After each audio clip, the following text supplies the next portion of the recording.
Welcome back. It is your feel-good breakfast show. It's Expresso on S3, and it's been a heavy week. It really has.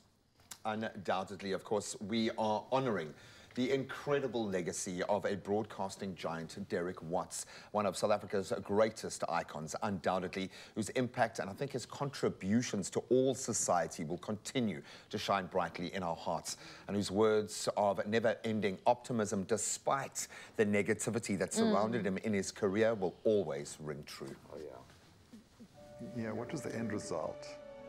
Did we get a message out that helped people?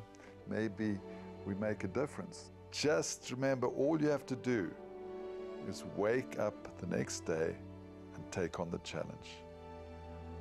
Don't spend your night fretting about it. You wake up the next morning and accept that challenge of that day and keep going on day by day.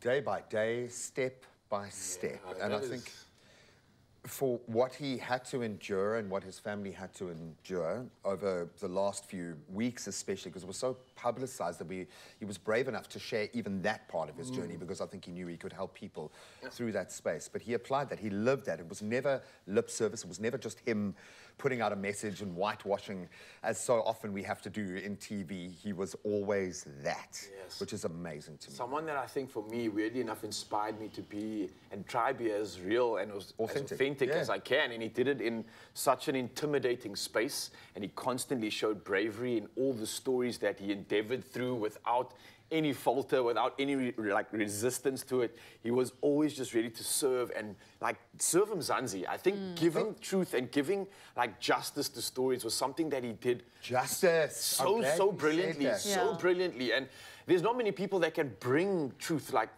that. And that's something that, for me, resonates and stands out in a way that I wish I could just, in a small percentage, replicate what he's done. It's insane to just think about it. Well, you're not alone. I was sorry, I was just thinking, was there anything more terrifying than Derek Watts' hand with a microphone coming through your door? You knew something's going down. It's about to get and no room to hide. Yeah. I just remember seeing him for the first time in person, and he's just larger than life. He is, hey, and he had such a great presence about him, and we're going to miss it. Completely. I mean, I'm being fairly old in this game. I've had the opportunity to kind of walk through quite a few gateways where he's been there and present. For some reason, I've always been nominated against him for awards, so it means I've never won. And I've seen it happen over and over, and eventually became like a standing joke. But absolutely fair game. But it was the way that he could make you or anyone feel like you were the only person in the room. You'd be talking to you, and even though I'm interviewing him, he's making me feel like I'm the A-list celebrity that's being interviewed. It's just crazy how he's able to do that. Just absolutely incredible, and it's going to leave a massive, massive hole. And I think our thoughts and our prayers and our consciousness and how we deal with the situation have to go out definitely to his wife Belinda, his children Tyron and Kirsty as well. They must be going through a very difficult time, so if we can give them some breathing room, please do that. But sending you so much love and all of our prayers right now. Yeah, definitely. Listen, gents and ladies, I've got to get going because fitness abates, so I will leave you guys to it while I get warmed up for the next round, right? Go and do it. Definitely. Yep. And you can join us on Monday to share in on some of our happiest and favorite memories with this brave legend that we want to honor.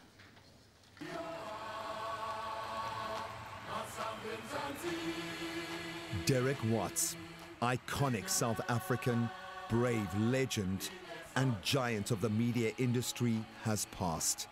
May his dear, brave soul rest in peace.